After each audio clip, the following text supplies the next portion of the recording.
Good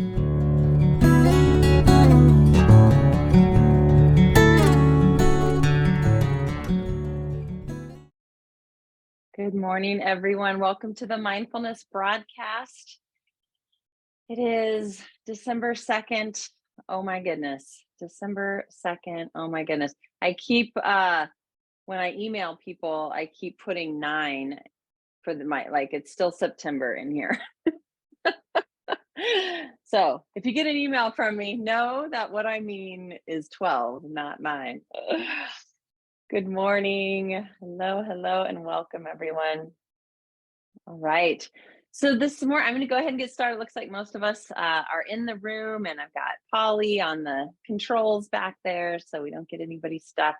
I want to start before we jump in. I want to just remind you all that this Thursday, if you have not yet heard about this or checked it out, there's a new workshop being offered about mindfulness, better boundaries, and well-being. And so I want to invite you all to that. If you are local within Jackson and Josephine County in Southern Oregon, there's an access code more than likely that you can use to bypass costs. If not, the cost is just $30 for the 2-hour live virtual workshop. So this is a new workshop that I haven't taught before, and I'm really, really excited about it. So registration for that ends on the 6th at 6 p.m.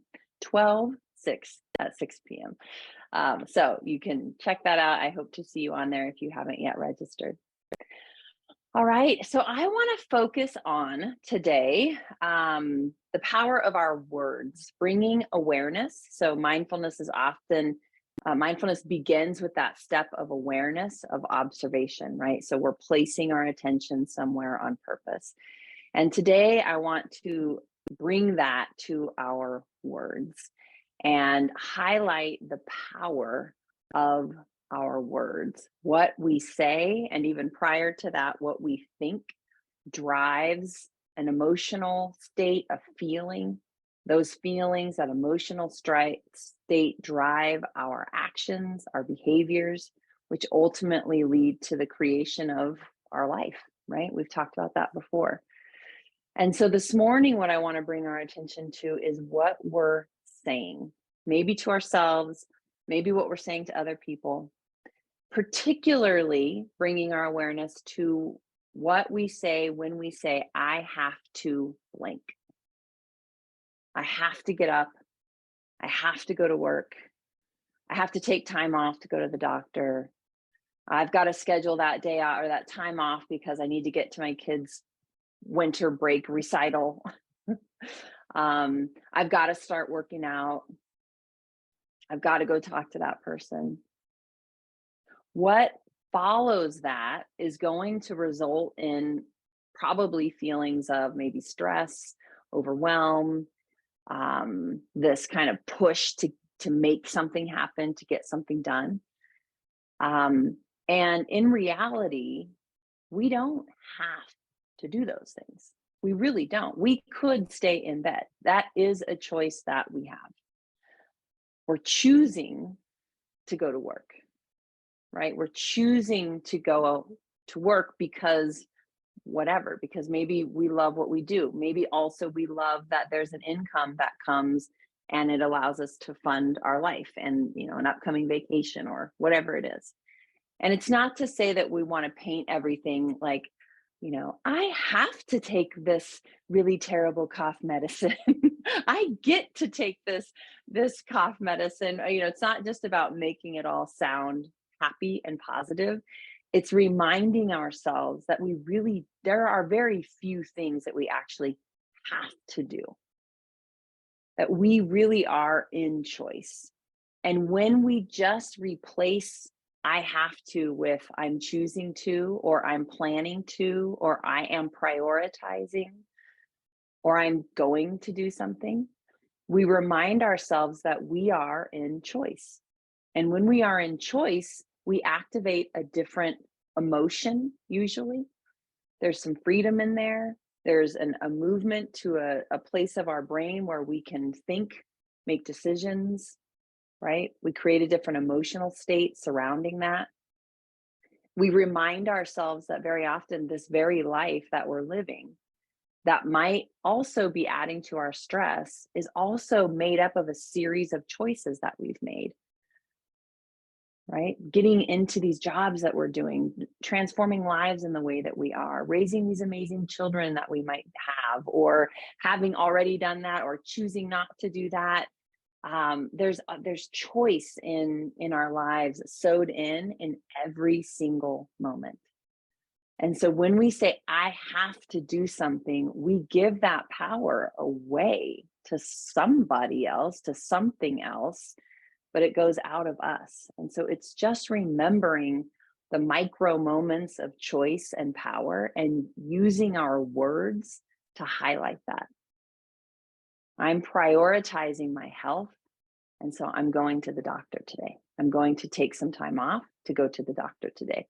Is a really different statement than I have to go to the doctor today. And it creates a very different neurological state, which drives a very different emotional state, which drives a very different set of actions and choices and results. So play with that, hold that space in there. And with that, let's go ahead and get into our practice. You can either keep your eyes open and just take a soft gaze, or you can close your eyes and you can go back and forth between these things as comfort allows. This morning, we're going to start with just a nice breathing practice to drop us into this moment. So we're going to inhale for 4, 2, 3, 4. Exhale for 4, 2, 3, 4. Inhale for 5, 2, 3, 4, 5. Exhale for 5, 2, 3, 4, 5. Inhale for 6, 2, 4, 5, 6. Exhale for 6, 2, 4, 5, 6. And then just find your breath, find what your body wants to do with the breath, allowing it to return to a normal breathing pattern, and just observing it as it does this.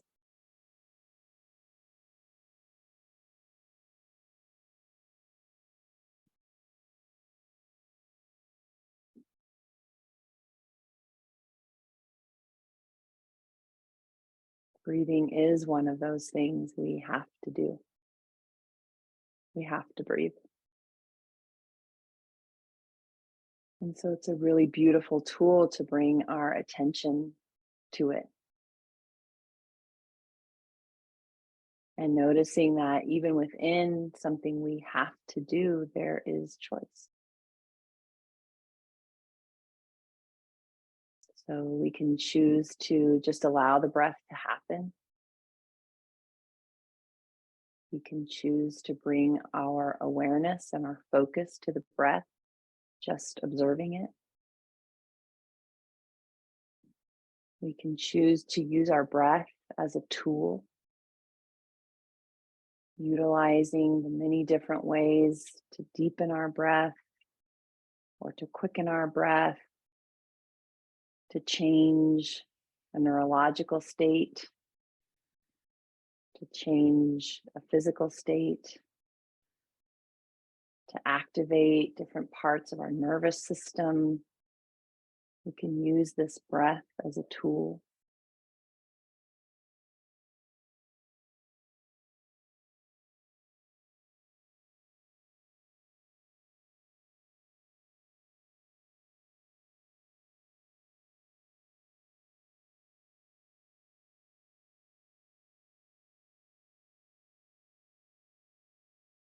Continue just to observe your breath.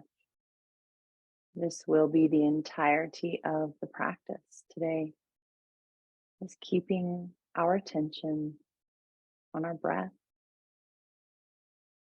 and playing with your choices around the breath.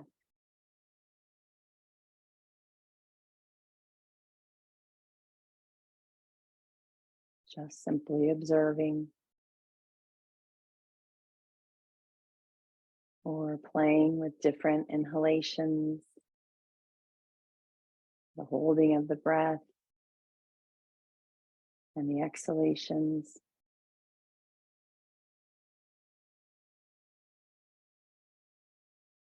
You might experiment with tools that allow you to keep your attention on the breath, like counting as you inhale, counting as you exhale. You might use words like breathing in, breathing out, or even connect it to a desired state, desired place of acceptance, for example, like breathing in the love,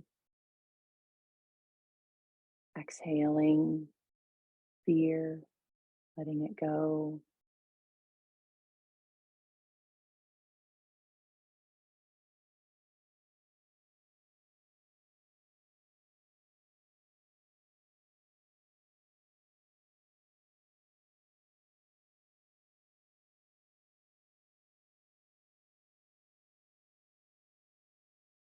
And also experimenting, observing, and playing with the language attached to the process of bringing your attention to your breath.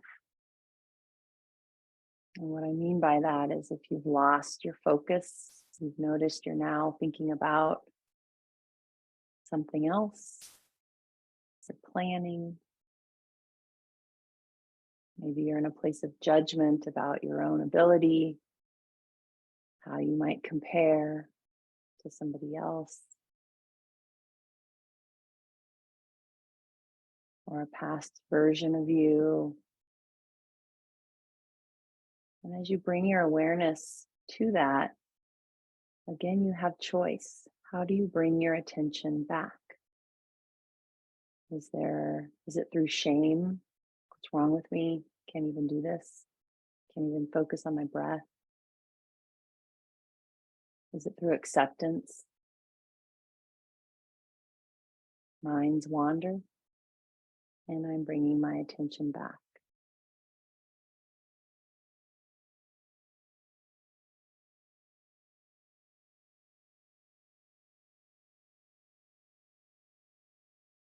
So many places of choice.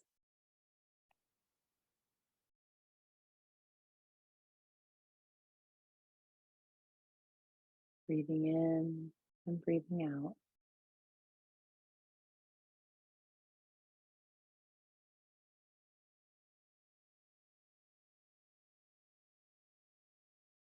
As we begin to close the practice, I want to take the final moment here to have you just go from your breath into an inventory of your language, noticing where you give power away,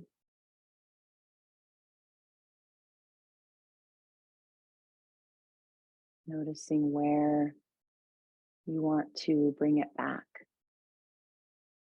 where you want to invite language around choice, around priority, around boundaries, bringing it back in and just seeing what settles for you there. Are there any words that you want to hold? Are there any statements you'd like to rearrange?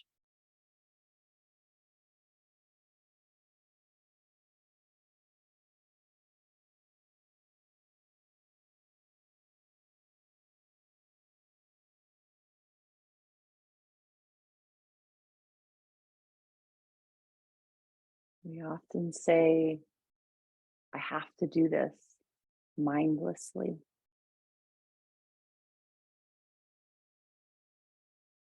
And so as we close and slowly open up our eyes, it's just the invitation to remember that our breath, our words can all be mindful right in the moment. Thank you, everyone. Thanks for being here today. Be well, take care. See you soon. Bye.